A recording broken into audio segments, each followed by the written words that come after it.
ఈరోజే అత్యంత శక్తివంతమైన వైశాఖ అమావాస్య. వైశాఖ అమావాస్య రోజే శని జయంతిగా, శనిదేవుడి పుట్టినరోజుగా జరుపుకుంటారు. ఇది ఎంతో శక్తివంతమైన రోజు. మరి ఇంతటి విశేషమైన రోజు ఈ కథను విన్నా, చదివినా, చెప్పినా, వినిపించినా జన్మల పాపాలు తొలగి కోటి జన్మల పుణ్యం వస్తుంది. సకల శుభాలు కలుగుతాయి. మరి ఆ కథ ఏంటో ఇప్పుడు ఈ వీడియోలో తెలుసుకుందాం. విధిరాత నుంచి తప్పించుకునే శక్తి మానవులకు ఉంటుందా? మనకు మన మరణం గురించి ముందే తెలిస్తే ఆ మరణాన్ని మానవుడు తప్పించగలడా? దాని గురించి ఈ కథలో ఇప్పుడు తెలుసుకుందాం. పూర్వం ఒక ఊరిలో ఒక గొప్పవాడైన పండితుడైన బ్రాహ్మణుడు ఉండేవాడు. అతను ఒక రోజున పక్క ఊరిలో ఉన్న తన చిన్ననాటి స్నేహితుణ్ణి కలవడానికి బయలుదేరాడు. ఆ చిన్ననాటి స్నేహితుడు మూగవాడు, అలాగే ఒకే ఒక కాలు మాత్రమే ఉన్న వికలాంగుడు. అలా ఆ పండితుడు స్నేహితుణ్ణి కలవడానికి ఉదయమే బయలుదేరాడు. ఆ ఊరిని చేరాలి అంటే మధ్యలో 2 లేదా 3 ఊర్లు దాటాలి. అలా ఆ పండితుడు నడుచుకుంటూ బయలుదేరాడు. అలా వెళ్తున్నా అతనికి మార్గ మధ్యలో ఒక వ్యక్తి కలిశాడు. అప్పుడు ఆ పండితుడు ఆ వ్యక్తిని పేరు అడగగా తన పేరు మహాకాలుడు అని చెప్పాడు. అప్పుడు ఆ పండితుడు ఎలాగో నడుస్తూనే వెళ్ళాలి కదా, అతనితో మాట్లాడుకుంటూ వెళ్లవచ్చు అని అనుకున్నాడు. ఆ విధంగా ఇద్దరూ మాట్లాడుకుంటూ ముందుకు వెళ్తున్నారు. అలా వెళ్తూ ఉండగా మధ్యలో ఒక చిన్న ఊరుకు చేరగానే ఆ మహాకాలుడు పండితుడితో ఇలా పలికాడు. మహాత్మా, మీరు నడుస్తూ ఉండండి. నాకు ఇక్కడ ఒక చిన్న పని ఉంది. నేను ఆ పనిని పూర్తి చేసుకుని మిమ్మల్ని ముందు దారిలో కలుస్తాను అని చెప్పి అతను ఆ ఊరిలోకి వెళ్లిపోయాడు. ఆ పండితుడు సరే అని చెప్పి ముందుకు కదిలాడు. అలా కొద్దిసేపటికి ఆ ఊరిలో ఒక వ్యక్తిని పశువులు తొక్కి చంపేశాయి అనే వార్త పండితుడికి వేరే వాళ్ల వల్ల తెలిసింది. అలా కొద్దిసేపటికి ఆ మహాకాలుడు వచ్చి బ్రాహ్మణుడితో కలిసి నడుస్తున్నాడు. అలా ఇద్దరూ కలిసి నడుస్తూ ఉండగా చీకటి పడింది. అప్పుడు ఆ పండితుడు ఇలా అన్నాడు, ఇప్పుడు చీకటి పడింది. మనం ఈ రోజు రాత్రికి ఈ ఊరిలో ఉన్న గుడిలో పడుకుని తెల్లవారగానే మళ్లీ ప్రయాణం మొదలు పెడదాం అని పలకగా ఆ మహాకాలుడు ఇలా సమాధానం చెప్పాడు. సరే మహాత్మా, అలాగే చేద్దాం. మీరు ఇక్కడే ఉండండి. నాకు ఈ ఊరిలో ఒక ముఖ్యమైన పని ఉంది. ఆ పనిని పూర్తి చేసుకోగానే వెంటనే నేను ఇక్కడికి చేరుకుంటాను అని చెప్పి మహాకాలుడు ఆ ఊరి లోపలికి వెళ్తాడు. అతను వెళ్లిన కొద్దిసేపటికి ఆ ఊరిలో పెద్ద నిప్పు అంటుకుంటుంది. అప్పుడు ఆ పండితుడు ఆ మహాకాలుడు వెళ్లిన ప్రతి చోట ఏదో ఒక అనర్థం జరుగుతుంది. ఇతను వెళ్తే అక్కడ ఏదో జరుగుతుంది అనే అనుమానం మొదలైనది. కొద్దిసేపటికి మహాకాలుడు గుడి దగ్గరికి వచ్చేశాడు. కాని పండితుడు మాత్రం మహాకాలుణ్ణి ఏమీ అడగలేదు. పొద్దున్న లేవగానే ఇద్దరూ ప్రయాణాన్ని ప్రారంభించారు. మళ్లీ కొద్ది దూరం వెళ్లగానే ఇంకొక ఊరికి చేరుకున్నారు. అప్పుడు ఆ మహాకాలుడు ఇలా అన్నాడు, మహాత్మా, మీరు ముందుకు నడుస్తూ ఉండండి. నాకు ఈ ఊరిలో ఒక చిన్న పని పడింది. అది ముగించుకుని నేను ముందు దారిలో మిమ్మల్ని కలుస్తాను అని చెప్పి అతను ఊరి లోపలికి వెళ్లిపోయాడు. కాని ఈసారి పండితుడు ముందుకు వెళ్లకుండా అక్కడే నిలబడి వేచి చూస్తున్నాడు. కొద్దిసేపటికి ఆ ఊరిలో ఒక వ్యక్తి పాముకాటుకు చనిపోయాడు అనే విషయం పండితుడి చెవిన పడింది. ఈ మహాకాలుడు వెళ్లిన ప్రతి చోట ఏదో ఒక ప్రమాదం ఖచ్చితంగా జరుగుతుంది అనుకున్నాడు పండితుడు. ఇందులో ఏదో విషయముంది. అతను వచ్చిన తర్వాత అతన్ని అడిగి తెలుసుకోవాలి అనుకున్నాడు పండితుడు. కొద్దిసేపటికి మహాకాలుడు పండితుడి వద్దకు చేరుకున్నాడు. ఆ పండితుడు మహాకాలుడితో ఇలా అన్నాడు, చూడు, నేను నిన్ను గమనిస్తూనే ఉన్నాను. నీవు ఏ ఊరికి వెళ్లినా నీవు వెళ్లిన కొద్దిసేపటికే అక్కడ ఏదో ఒక ప్రమాదం జరుగుతుంది. ఎవరో ఒకరు మరణిస్తూనే ఉన్నారు. అసలు నువ్వు ఎవరు అని అడుగుతాడు. అప్పుడు ఆ మహాకాలుడు ఇలా చెప్తాడు, మహాత్మా, మీరు మహా జ్ఞానవంతులు. మహాత్ములతో కలిసి నడిస్తే మంచి జరుగుతుందని నేను మీ వెంట నడుస్తున్నాను. నన్ను మీరు గుర్తుపట్టలేదా? నేను ఒక యమదూతను. మా యమధర్మరాజు గారి ఆజ్ఞతో ప్రాణాలను హరిస్తూ ఉంటాను. ఇప్పుడు నేను వెళ్లినా ఊళ్ళలో వాళ్ల ఆయులు తీరిపోయాయి. అందువల్లే వారి ప్రాణాలను హరించి వేస్తున్నాను అన్నాడు మహాకాలుడు. అప్పుడు ఆ పండితుడు ముందుగా కొద్దిగా భయపడ్డాడు. తరువాత ధైర్యం తెచ్చుకుని, నాయనా, నీవు నిజంగా యమదూతవే అయితే ఒక విషయం నాకు చెప్తావా? నీవు తర్వాత తీయబోయే ప్రాణం ఎవరిది అని అడుగుతాడు. అప్పుడు ఆ యమదూత ఇలా సమాధానం చెప్తాడు. మహాత్మా, తరువాత చనిపోయేది ఎవరో కాదు, మీరు ఇప్పుడు కలవడానికి వెళ్తున్న మీ చిన్ననాటి స్నేహితుడే. అతని చావుకి కారణం కూడా మీరే అవబోతున్నారు. మీ వల్లే అతను మరణిస్తాడు అని చెప్పాడు మహాకాలుడు. అప్పుడు ఆ పండితుడు ఎంతో బాధపడతాడు. ఒకవేళ అతను నిజంగానే యమదూత అయితే ఈయన చెప్పింది ఖచ్చితంగా జరుగుతుంది. నా వల్లే నా ప్రియమిత్రుడు మరణిస్తాడు. అలా అస్సలు జరగకూడదు. నేను వెళ్లి కలిస్తేనే కదా నా వల్ల మరణిస్తాడు. అందువల్ల నేను అతన్ని అస్సలు కలవను. నేను కలవకపోతే మరణించడు అని అనుకుని ఆ పండితుడు ఆ స్నేహితుడి దగ్గరకు వెళ్లకుండా అలానే ఆగిపోయాడు. అప్పుడు ఆ యమదూత ఇలా అన్నాడు. మహాత్మా, మీరు మనసులో ఏమి ఆలోచిస్తున్నారో నాకు తెలుసు. మీరు మీ మిత్రుణ్ణి కలవడానికి వెళ్ళకపోయినా అతని తలరాత మారదు. మీ మిత్రుడి మరణం నిర్ణయించబడింది. దాన్ని ఎవరూ మార్చలేరు. ఇంకా కొద్దిసేపటిలో అది జరిగిపోతుంది అన్నాడు మహాకాలుడు. ఆ యమదూత మాటలు విన్న పండితుడు చాలా బాధపడ్డాడు. నా మనసులో నేను అనుకున్న మాటలు ఈ వ్యక్తికి ఎలా తెలిసాయి? అయితే ఇతను ఖచ్చితంగా యమదూతే. ఇతని మాట ఖచ్చితంగా జరుగుతుంది. నా వల్లే నా మిత్రుడు చనిపోతాడు. అందువల్లే నేను వచ్చిన దారిలోనే వెనక్కి వెళ్లిపోతాను అనుకుంటూ ఇంటికి తిరిగి వెళ్లిపోతున్నాడు. అలా వెనక్కి తిరిగి వెళ్తూ ఉండగా స్వయంగా తన వైపు వేగంగా రావడం చూశాడు. తన స్నేహితుడు చాలాసేపటి నుంచి తన వెంట వస్తున్నట్లుగా అనిపించింది. అతను వికలాంగుడు మరియు మూగవాడు కావడం వల్ల పండితుణ్ణి చేరుకోలేకపోయాడు. మూగవాడు కావడం వల్ల అరవలేకపోయాడు. అలా ఆ మిత్రుడు చాలా ఆయాసపడుతూ పండితుడి దగ్గరకు చేరుకోగాని కింద పడిపోయి ప్రాణాలు వదిలిపెట్టాడు. అప్పుడు ఆ పండితుడు భయంతో వణికిపోతూ ఆ యమదూత వైపు చూసి, అసలు ఏం జరిగింది? నా మిత్రుడు ఎలా మరణించాడు అని అడుగుతాడు. అప్పుడు ఆ మహాకాలుడు ఇలా సమాధానం చెప్తాడు. మీ స్నేహితుడు వెనకాల వెళ్లిన ఊరు నుంచి మీ వెంట వస్తున్నాడు. అతను మూగవాడు, అలాగే ఒంటికాలు అవడం వల్ల అతను మిమ్మల్ని చేరుకోలేదు. మిమ్మల్ని చేరుకోవడానికి తన శక్తిని మించి ప్రయత్నించాడు. అందువల్లే ఆయాసంతో గుండె ఆగిపోయి మరణించాడు. అతను మీ కారణంగానే మరణించాడు. మిమ్మల్ని కలవడానికే కదా వస్తుంది అంటూ సమాధానం చెప్పాడు మహాకాలుడు. అప్పుడు పండితుడు ఇలా పలికాడు. మృత్యువుని ఆపడం ఎవరి వల్ల కాదు. అందరికీ ఏదో ఒకసారి మృత్యు వచ్చి తీరుతుంది అంటూ తన్ని తాను సముదాయించుకుని తన స్నేహితుడి దహన సంస్కారాలు పూర్తి చేశాడు. అప్పుడు ఆ పండితుడికి తన మృత్యువు గురించి తెలుసుకోవాలి అనే కోరిక కలిగింది. అప్పుడు ఆ పండితుడు ఇలా అన్నాడు. ఓ యమదూత, మరి నాకు మృత్యువు ఎప్పుడు వస్తుందో, ఎలా సంభవిస్తుందో చెప్పండి అని అడుగుతాడు. అప్పుడు ఆ యమదూత ఇలా అంటాడు. మహాత్మా, సాధారణ జీవులకు మృత్యువు గురించి ముందే తెలుసుకోవడం మంచిది కాదు. ఎవరైనా సరే తమ మరణం గురించి ముందే తెలుసుకుంటే దుఃఖాన్ని పొందుతారు. కానీ మీరు చాలా జ్ఞానవంతులు. అలాగే మీ మిత్రుడి యొక్క మరణాన్ని చూసి మరణాన్ని ఎవరూ తప్పించలేరు అనే సత్యాన్ని తెలుసుకున్నారు. కాబట్టి మీ మృత్యువు గురించి మీకు తెలిసినా మీరు అంతగా దుఃఖించరు అని నేను అనుకుంటున్నాను. అందువల్ల నేను మీ మరణ రహస్యాన్ని చెప్తాను. మీ మరణం ఈ రోజు నుంచి సరిగ్గా 6 నెలల్లో సరిగ్గా ఇదే రోజు రాజ్యంలో ప్రజలందరి మధ్యన ఉరివేసి చంపబడతారు. అలా మీకు మరణం సంభవిస్తుంది. ఆశ్చర్యాన్ని కలిగించే విషయం ఏంటి అంటే మీరు నవ్వుతూ ఈ ఉరిని స్వీకరిస్తారు అని చెప్పి ఆ మహాకాలుడు అక్కడి నుంచి వెళ్లిపోయాడు. ఆ తరువాత పండితుడు కూడా తన ఊరికి వెళ్లిపోయాడు. ఎంతటి పండితుడైనా తన మరణం గురించి ఖచ్చితంగా తెలిస్తే భయం కలుగుతుంది కదా.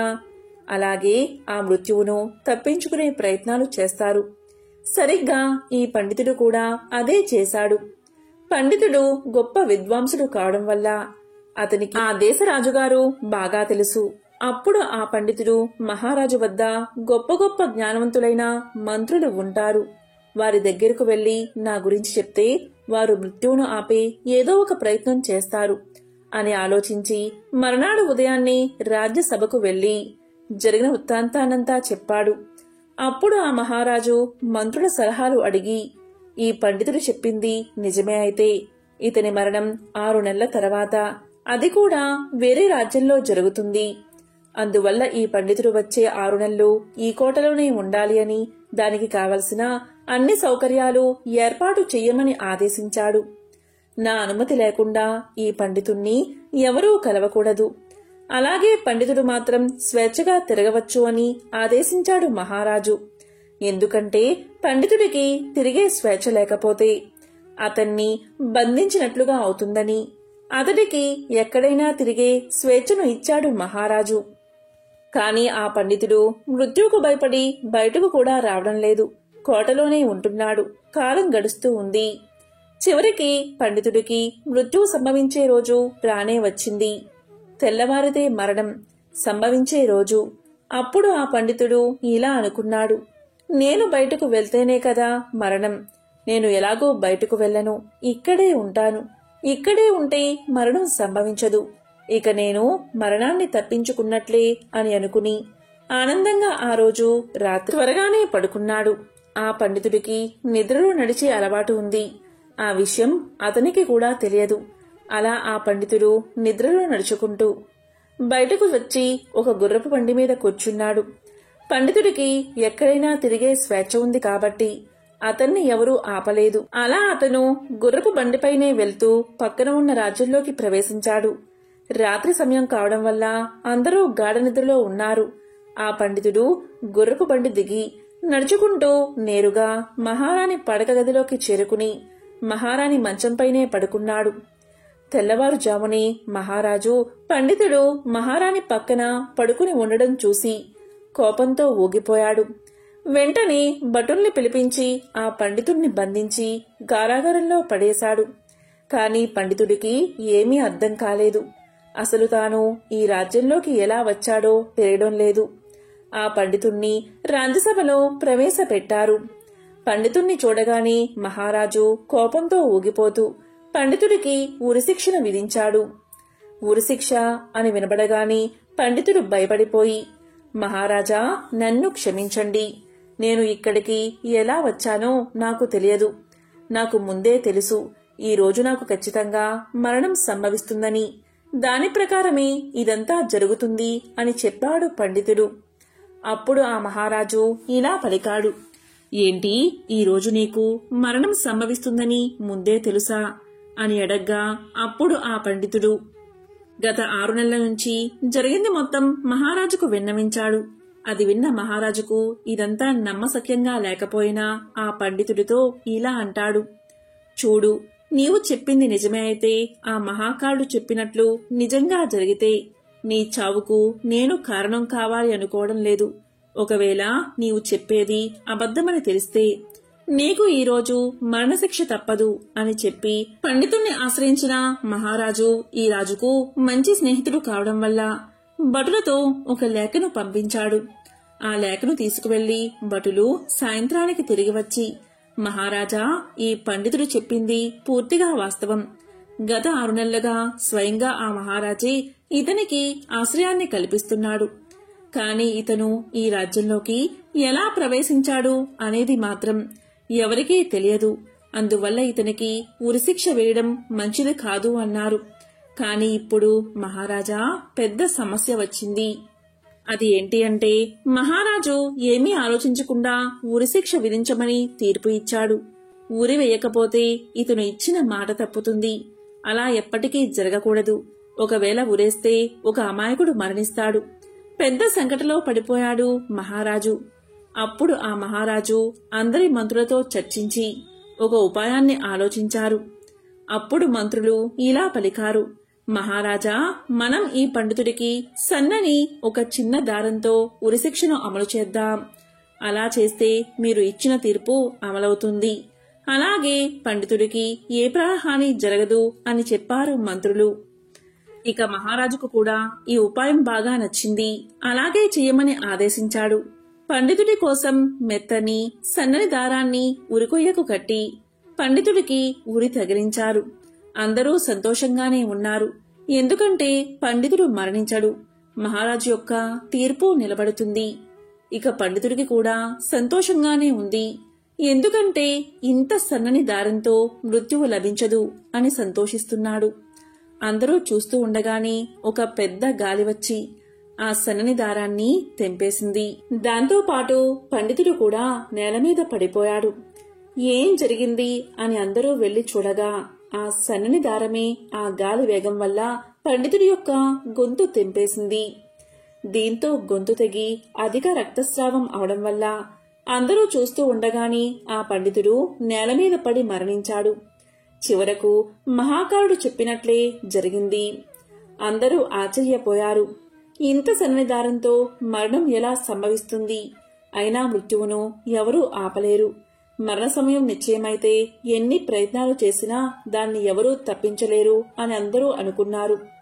ఆ పండితుడికి తన మరణం గురించి ముందే తెలిసి ఉండకపోతే ఈ 6 నెలలు దాక్కుని భయంతో జీవించేవాడు కాదు. ఎంతో సంతోషంతో 6 నెలలు జీవించేవాడు. అందుకే విధిరాతను ఎవరూ తప్పించలేరు. కాబట్టి ఈ పవిత్ర కథను ఎవరైతే వింటారో, లేక చెప్తారో, లేక చదువుతారో వారి జన్మల పాపాలు మొత్తం తొలగి 1,000,000 జన్మల మహాపుణ్యం వస్తుంది. మీ ఇంట్లో అన్నీ శుభాలే కలుగుతాయి.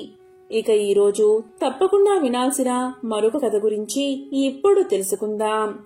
ఈ కథను విన్నంతనే సకల శుభాలు కలుగుతాయి. జన్మల పాపాలు తొలగి 1,000,000 జన్మల పుణ్యం వస్తుంది, ఐశ్వర్యం సిద్ధిస్తుంది. ఈ కథ విష్ణు పురాణంలోనిది. పూర్వకాలంలో అంగరాజు అనే ఒక రాజు ఉండేవాడు. ఆయన ఎంతో మంచివాడు. ప్రజలను తన కన్న బిడ్డల వలె చూసుకుంటూ ఉండేవాడు. ఆయన భార్య పేరు నిషేధ. అతను ఎంతో మంచివాడు అయినప్పటికీ అతనికి సంతానం లేదు. ఆ బాధతో ఎంతో దుఃఖించేవాడు. అతనికి సంతానం లేకపోవడం వల్ల యజ్ఞం చేసేటప్పుడు తమ హవిర్భాగాలు తీసుకోవడానికి దేవతలు వచ్చేవారు కాదు. ఇక రాజుకు ఏం చెయ్యాలో తోచక సంతానం ఏ విధంగా కలుగుతుందో చెప్పమని గురువులను, ఋషి పుంగవులను అడిగాడు. వారందరూ పుత్ర కామేష్టి యాగం చేయమని సలహా ఇచ్చారు. ఆ విధంగా అంగరాజు పుత్ర కామేష్టి యాగం చేశాడు. దానివల్ల తన భార్య నిషేధ గర్భం దాల్చి ఒక కుమారుణ్ణి కన్నది. ఆ బిడ్డకు వేణుడు అనే పేరు పెట్టారు. ఆ బిడ్డ మృత్యుదేవత అంశమున పుట్టడం వల్ల క్రూరబుద్ధి కలిగింది. అతను బాల్యం నుంచే తన తోటి స్నేహితులను క్రూరంగా శిక్షించేవాడు. చాలా చెడ్డ పనులు చేస్తూ ఉండేవాడు. ఇక యుక్త వయసు వచ్చింది మొదలు క్షత్రియ కుమారుడు అవడం వల్ల వేటకు పోయి నోరులేని జీవాలను హింసించేవాడు. అంతేకాదు గోవులను కూడా బాధ పెట్టేవాడు. తన మాటకు ఎదురు చెప్పేవారిని ఇలా చెయ్యొద్దు అని చెప్పేవారిని క్రూరంగా శిక్షించేవాడు. ఇదంతా కూడా రాజుగారికి తెలిసింది. లేకలేక కలిగిన కుమారుడు ఇలా దుర్మార్గుడు అవడం వల్ల అంగరాజు ఎంతో బాధపడేవాడు. కుమారుణ్ణి పిలిచి ఎన్నో నీతులు బోధించేవాడు. ఒక్కోసారి కర్రతో కూడా బాధించేవాడు. ఇలా దండిస్తూ ఉంటే ఇంకా మొండివాడిగా మారి అందరినీ హింసించసాగాడు. ఎంత చెప్పినా తన స్వభావం మార్చుకోకపోవడం వల్ల అంగరాజుకి కుమారుడిపై విరక్తి కలిగింది. తన కుమారుడి వల్ల ప్రజలు చాలా ఇబ్బందులు పడుతున్నారని తెలిసి సహించలేకపోయాడు. ఒక వంక ప్రజల గురించి విచారం, మరొక వంక పుత్రుడిపై అసహ్యం. దీనివల్ల రాజుకు దిక్కుతోచగా ఒకరోజు రాత్రి ఎవరికీ చెప్పకుండా రాజ్యం వదిలి ఎక్కడికో పారిపోయాడు. తెల్లవారేదాకా అంగరాజు కనిపించకపోయేసరికి రాణి, మంత్రులు మొదలైన వారందరూ రాజు కోసం పలుచోట్ల వెతికారు. కాని లాభం లేకపోయింది. రాజులేని రాజ్యంలో రాబందులు రాజ్యమేలతాయి అని తలంచి ఋషులు, మంత్రులు, ప్రజలు మొదలైన వారు అంగరాజు కుమారుడైన వేణుణ్ణి రాజుగా చేశారు. వేణుడికి పట్టాభిషేకం చేశారు. తనకు రాజ్యాధికారం వచ్చిన దగ్గర్నుంచి వేణుడు మరింత దుర్మార్గుడిగా మారిపోయాడు. తన కంటికి ఎవరైనా స్త్రీ కనిపిస్తే వారిని చెరపట్టేవాడు. ఎవరైనా అడ్డం వస్తే అక్కడికక్కడే కత్తితో నరికేవాడు. ఇక ప్రజల పంటలపై పడి ధాన్యాన్ని దోచుకునేవాడు. అదేకాక ఆ రాజ్యంలో దొంగలు అధికమై ప్రజలను హింసించసాగారు. ప్రజలకు శాంతి అనే మాట లేకుండా పోయింది. ఆ రాజు ఎవరినీ లెక్క చేయక రోజురోజుకు దుర్మార్గుడిగా మారుతున్నాడు. యజ్ఞ యాగాది క్రతువులయందు హవిర్భాగం తనకే ఇవ్వాలని, తాను దేవతలకు ఎంతమాత్రం తీసిపోనని వాదించేవాడు. ఇలా చేయనివారిని కఠినంగా దండించేవాడు. ఇక అప్పటి వరకు రాజకుమారుడు అని చూసినా ముళ్లకు కోపం అధికమైంది. రోజురోజుకు అఘాయిత్యాలు పెరిగిపోతున్నాయి. అతని దగ్గరకు వెళ్లి కొన్ని నీతి వాక్యాలు, ధర్మము బోధిద్దాము, వినకుంటే అప్పుడే శిక్షిద్దాము అని రాజు దగ్గరకు, వేణుడి దగ్గరకు మహర్షులు వెళ్లారు. వాళ్ళు ఇలా పలికారు: ఓ మహారాజా, నీవు ఈ విధంగా ప్రజలను బాధించడం తగదు. యజ్ఞ యాగాది క్రతువులను అడ్డగించడం తగదు. నీవు ఇప్పటికైనా మంచి మార్గంలో నడుచుకో, లేకపోతే నీ ప్రాణాలు నీకు దక్కవు అని కఠినంగా చెప్పారు. కాని వారి మాటలు రాజు కొంచెం కూడా లెక్క చేయలేదు. వేణుడు ఋషులతో ఇలా పలికాడు: ఓహో, మీరేనా నన్ను చంపేది అని గట్టిగా అరిచాడు. ఎంత చెప్పినా దుష్టబుద్ధి మార్చుకోలేదు. నీవు ఈ క్షణమే మరణిస్తావు అని శపించారు ఆ మునులు. వెంటనే వేణుడి ప్రాణాలు పోయాయి. కుమారుడి మరణానికి నిషేధ మిక్కిలి దుఃఖించి కుమారుడి కళేబరం దగ్గరకు వెళ్లి ఆ శరీరాన్ని ఒకచోట భద్రంగా ఉంచింది. వారికి ఇక సంతానం లేనందున ఆ తరువాత రాజు అయ్యేవారు లేకుండా పోయారు. ఇక మంత్రులు, ప్రజలు మునుల దగ్గరకు పోయి రాజ్య సంరక్షణ చేయమని ప్రార్థించారు. ఆ మునులు తమ మంత్ర ప్రభావం వల్ల వేణుడి మృత శరీరం నుంచి ఒక పురుషుణ్ణి పుట్టించి అతనికి మృదురాజు అని పేరు పెట్టారు. ఆ మృదురాజు కేవలం విష్ణుమూర్తి అంశాన పుట్టినవాడు అవడం వల్ల బాల్యం నుంచి మంచి ప్రవర్తన ఉండేది. అతను పెరిగి పెద్దవాడయ్యాక ప్రజల అభిప్రాయం ప్రకారం ఋషులు అతనికి రాజ్య పట్టాభిషేకం చేశారు. ఇంతకు ముందు వేణుడి చెడు పనుల వల్ల దేవతలు కోపగించి వర్షం పడకుండా చేశారు. అందువల్ల భూమి ఫలింపకపోవడం చేత దేశంలో కరువు పెరిగింది. ప్రజలు తినడానికి తిండి లేక, దాహానికి నీరు లేక ఎంతో బాధపడసాగారు. ప్రజల కష్టాలు తీర్చకపోతే నా పరిపాలన దండగా అని మృదు చక్రవర్తి అనేక యజ్ఞాలు చేశాడు. దేవతలు మృదు చక్రవర్తి యొక్క ప్రవర్తన చూసి ఎంతో సంతోషించి వర్షాన్ని కురిపించారు. కాని భూమి మాత్రం అలాగే ఫలించకుండా ఉంది. దీనికి కారణం ఏమిటి అని అనేక విధాలుగా భూదేవిని పూజించాడు మృదు చక్రవర్తి. అయినా భూదేవి శాంతించలేదు. భూమిని పంటకు అనువైన భూమిగా మార్చలేదు. దానివల్ల ఇంకా కరువు పెరిగింది. అన్నం దొరకక ప్రజలు నానా ఇబ్బందులు పడ్డారు. ఇలా తన ప్రయత్నాలన్నీ విఫలం అవడం చేత మృదు చక్రవర్తి కోపంతో భూమిని చీల్చి తీసుకువస్తానని, భూమిని ఫలించేలా చేస్తానని ప్రతిజ్ఞ చేశాడు. అతని ప్రతిజ్ఞ విన్న భూదేవి భయపడి గోరుపుం ధరించి సత్యలోకానికి పారిపోయింది. ఇక మృదు చక్రవర్తి పట్టు వదలక బాణం సంధించి భూదేవిని వెంబడించాడు. సత్యలోకంలో రక్షణ లేకపోవడం వల్ల భూదేవి కైలాసానికి పారిపోయింది. అక్కడ కూడా దిక్కులేక వైకుంఠానికి పారిపోయింది. అప్పుడు శ్రీ మహావిష్ణువు భూదేవిని చూసి, ఓ సాధ్వి, మృదు చక్రవర్తి నా అంశాన జన్మించి ఉన్నాడు కాబట్టి నేను అతనితో విరోధం పెట్టుకోలేను. నీవే అతన్ని శరణువేడు, అతను తప్ప ఎవ్వరూ నిన్ను రక్షించలేరు అని చెప్పాడు విష్ణువు. ఇక భూదేవి చేసేది లేక తన వెంట వస్తున్న మృదు చక్రవర్తికి ఎదురుగా వెళ్లి ఇలా పలికింది: ఓ మహానుభావా, నన్ను చంపకు. నేను ఇప్పుడు గోమాత రూపంలో ఉన్నాను.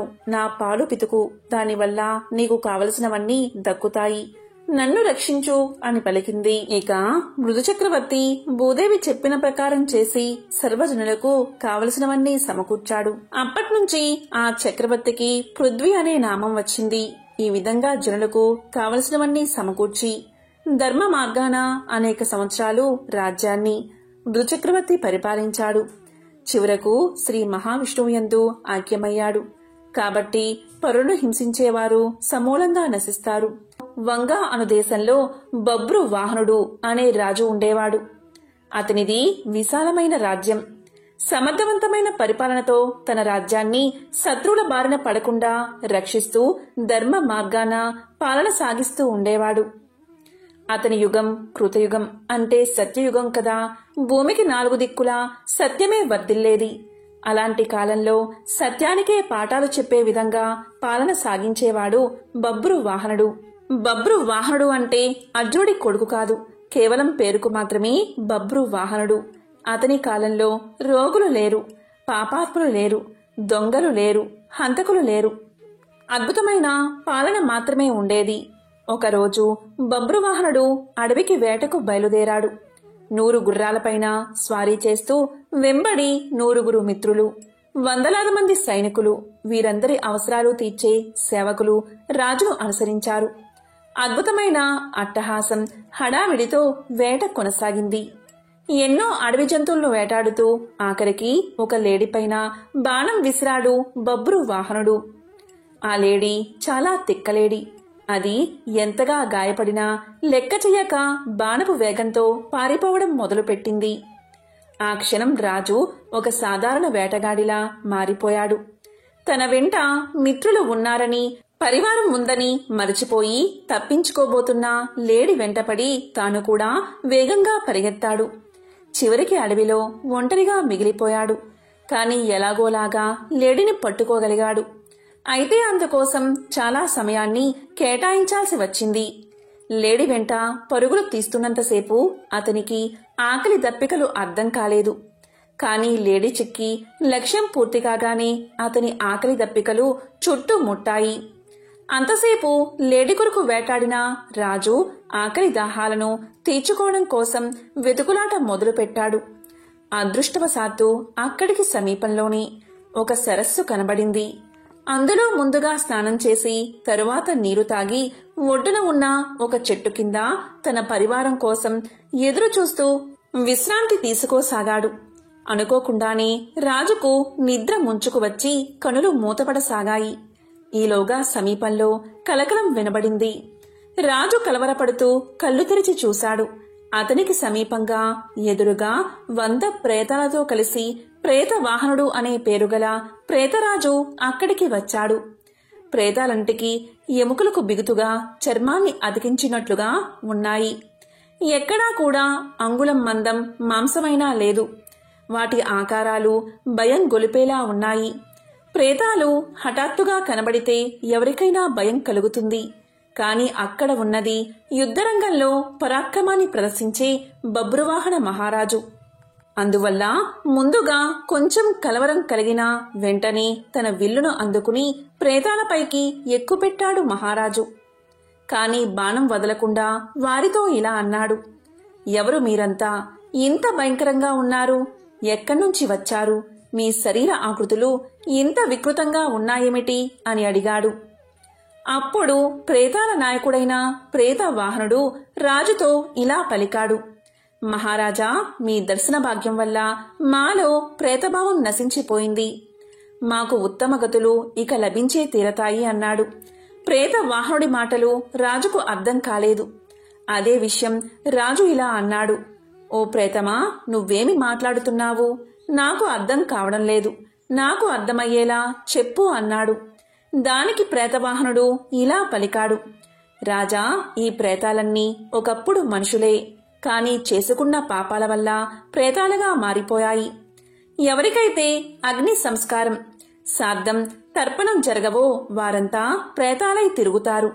అంతేకాదు, నమ్మక ద్రోహులు, పాపాలకు ప్రాయశ్చిత్తం చేసుకొనివారు, తాగుబోతులు, దొంగతనం చేసేవారు, ఈర్ష, అసూయ, ద్వేషాలతో కాలం గడిపేవారు, గురుపత్నిని చరిచినవారు, ఒకరి ఆస్తిని అన్యాయంగా లాక్కున్నవారు, పరుల సొమ్ముకు ఆశపడిన వారు మొదలైన తప్పుడు పనులు చేసేవారంతా ప్రేతాలుగా మారతారు. మేమంతా ఇలా వచ్చిన వారమే. రాజా, మాకు తిండి దొరకదు, నీరు దొరకదు.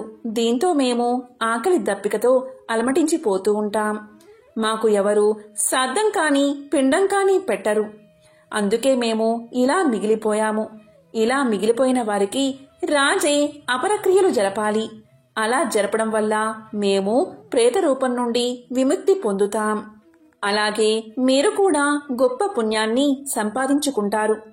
రాజా, బతికి ఉన్నంతసేపు వీరు నావారు, వీరు నావారు అనుకుంటాం. కాని చివరకు ఎవరూ ఉండరు. కొడుకులు, భార్య వీరు మన అవసరం కోసం, మన స్వార్థం కొరకు మన వల్ల పుట్టుకు వచ్చిన వారే. మనం వారి అవసరం తీర్చినంత కాలం వారి చేత గౌరవించబడతాము. తరువాత మన అవసరం ఉండదు. అప్పుడు వారి నుండి గౌరవం లభించదు. మనిషి చచ్చాక ధనం ఇంటి దగ్గరే ఉండిపోతుంది. బంధువులు శ్మశానం దగ్గర విడిపోతారు. శరీరం కాస్తం దగ్గర విడిపోతుంది. ఇక విడిపోయాక పరలోకం దాకా వచ్చేవి పాప పుణ్యాలే అని చెప్పాడు ప్రేత వాహనుడు. అప్పుడు బబ్రు వాహనుడు ఇలా పలికాడు, ఓ ప్రేతవాహన, చాలా తెలిసినవాడిలా మాట్లాడుతున్నావు. ఇంతకీ నీవు ఎవరు? నీవు మనిషిగా ఉన్నప్పుడు నీవు ఎవరు అని అడిగాడు. దానికి ప్రేతవాహనుడు ఇలా సమాధానం చెప్పాడు, ఓ రాజా, ప్రేతంగా మారడానికి ముందు నేను ఒక ధనికుడైన వైశ్యుణ్ణి. పేరు దేవదత్తుడు. నేను సన్మార్గంలో నడిచాను, దేవతారాధన చేశాను, తీర్థయాత్రలు తిరిగాను, దాన ధర్మాలు కూడా చేశాను. కాని నాకు అపరకర్మలు చేయడానికి మాత్రం ఎవరూ లేకుండా పోయారు. అందుకని ఇలా ప్రేతానై తిరుగుతున్నాను. రాజా, ఒక దేశపు రాజు అన్ని వర్ణాల వారికి, అన్ని కులాల వారికి బంధువులు అవుతాడని శాస్త్రాలు చెబుతున్నాయి. అందుకని నీవు మా అందరి కోసం అపర కర్మలు చేసి మాకు ముక్తిని కలిగించు అని చెప్పి తన వద్ద ఉన్న ఒక మణిని తీసి రాజుకు ఇవ్వబోయాడు ప్రేతవాహనుడు. అందుకు రాజు ఇలా పలికాడు, ఓ ప్రేతవాహన, నేను ఒక రాజుని. ఇతరుల నుండి దానాన్ని స్వీకరించను. మీకు అపరకర్మలు మాత్రం చేస్తాను. కాని ప్రేతవాహన, నాకిది చెప్పు, మా వంశస్థుల్లో ఎవరైనా ప్రేతదశలోనే ఉండిపోయారా? ఒకవేళ ఉండిపోతే ఆ విషయం నేను ఎలా తెలుసుకోవాలి? వారికి ముక్తిని ఎలా కలిగించాలి అని అడిగాడు. దానికి ప్రేతవాహనుడు ఇలా చెప్పాడు, రాజా, మీ వంశంలోని వారు ఎవరైనా ప్రేతత్వంలా మిగిలిపోయి ఉంటే మీకు కారణం లేకుండానే కొన్ని కష్టాలు వచ్చి పడతాయి. దాంపత్య జీవితంలో అపశృతులు ఏర్పడతాయి. భార్యాభర్తలు పూర్తిగా ఆరోగ్యంగా ఉన్నా కూడా వారికి పిల్లలు పుట్టరు. స్త్రీలకు నెలసరి సమస్యలు నిరంతరం కలుగుతాయి. యవ్వనంలోనే ఆత్మీయ బంధువులు మరణిస్తారు. నడి వయసులోని వారు అనుకోకుండా మరణిస్తారు. ఉన్నట్టుండి ఆదాయం తగ్గిపోతుంది. అనుకోని విధంగా ఇల్లు తగలబడిపోతుంది. ఇంట్లో ఎప్పుడూ గొడవలు జరుగుతూ ఉంటాయి. కావాలని అపవాదులు వచ్చి మీద పడతాయి. తీవ్రమైన జబ్బులు వస్తాయి. వ్యాపారం చక్కగా చేస్తున్నా కూడా లాభాలు మాత్రం రావు. వర్షాలు బాగా కురిసినా కూడా పంట చేతికి రాదు. ఇంటి ఇల్లాలే శత్రువులా తిరగబడుతుంది. కాబట్టి రాజా, ఇలాంటివి జరుగుతాయి. ఇవన్నీ అపారకర్మ చేయనందువల్ల ఆకలి బాధతో తిరిగే ప్రేతాల వల్లే జరుగుతాయి. కాబట్టి మన వంశం వారు ఎవరైనా ప్రేతాల్లా మారి తిరుగుతున్నారా అని ఇలా గుర్తించవచ్చు అని చెప్పాడు ప్రేతవాహనుడు. ఇదంతా విన్న తర్వాత బబ్రువాహన మహారాజు తన నగరానికి వెళ్లి ప్రేతాల విముక్తి కోసం శ్రాద్ధ అపరకర్మలు చేయించాడు. అంతటితో ప్రేతవాహనుడికి, అతనితో ఉన్న ప్రేతాలకు విముక్తి కలిగింది. వారంతా ఎంతో సంతోషంగా స్వర్గాన్ని చేరుకున్నారు. ఒకానొక సందర్భంలో కైలాసాన్ని చేరుకున్న నారదుడు శివుడి ముందు శని భగవానుడి గురించి పొగడ్డం మొదలు పెట్టాడట. ఎంతటి వారైనా సరే ఆ శని ప్రభావం నుంచి తప్పించుకోలేరు అంటూ చెప్పసాగాడట. ఆ మాటలు విన్నా శివుడికి ఒళ్ళు మండిపోయింది. శని ప్రభావం ఎవరి మీద ఉన్నా లేకున్నా నా మీద మాత్రం పనిచేయదు అంటూ హూంకరించాడు మహాశివుడు. నారదుడు యథాప్రకారం ఆ మాటలను శనిదేవుడి వద్దకు మోసుకెళ్లాడు. అప్పుడు శనిదేవుడు ఇలా పలికాడు, నారదా, నా ప్రభావం నుంచి తప్పించుకోవడం ఎవరి తరమూ కాదు. ఇది సృష్టి ధర్మం అంటూ కోపగించిన శని భగవానుడు శివుణ్ణి పలానా సమయంలో పట్టి పీడించి తీరతానంటూ శపథం చేశాడు. శని శపథం గురించి విన్నా శివుడికి ఏం చెయ్యాలో పాలుపోలేదు. ఆ శని మాటే నెరవేరితే తన ప్రతిష్ఠికే భంగం కదా అనుకున్నాడు. అందుకే శని చెప్పిన సమయానికి అతని కంటపడకుండా ఉండేందుకు భూలోకంలోని ఒక చెట్టు తొరల్లో దాక్కున్నాడు మహాశివుడు. మర్నాడు కైలాసంలో ఉన్న శివుడి చెంతకి శని భగవానుడు చేరుకున్నాడు. వినమ్రంగా తన ఎదుట నిలిచిన శనిని చూసి, నన్ను పట్టి పీడిస్తానన్నా నీ శపథం ఏమైంది అంటూ పరిహసించాడు పరమేశ్వరుడు. దానికి శని ఇలా పలికాడు, ప్రభూ, ఈ ముల్లోకాలకు లయ కారకుడువైన నువ్వు పోయి పోయి ఆ చెట్టు తొరల్లో దాక్కున్నావే, అది నా ప్రభావం కాదా? దీన్ని శనిపట్టడం అనరా అన్నాడు చిరునవ్వుతో. శనిదేవుని మాటలు శివుడికి విషయం అర్థమైంది. ఈ రోజు నుంచి శని త్రయోదశి నాడు ఎవరైతే నిన్ను అర్చిస్తారో వారు నీ అనుగ్రహంతో పాటుగా నా అభయానికి కూడా పాత్రులవుతారు. ఇక నుంచి నువ్వు శనీశ్వరుడు అన్న పేరుతో కూడా వెలుగొందుతావు అంటూ శనిని ఆశీర్వదించాడు పరమశివుడు. ఎంతో విశేషమైన ఈ రోజు విష్ణు పురాణంలోని ఈ కథను విన్నా, చెప్పినా, చదివినా జన్మల పాపాలు తొలగి కోటి జన్మల పుణ్యం వస్తుంది, ఐశ్వర్యం సిద్ధిస్తుంది, సకల శుభాలు కలుగుతాయి.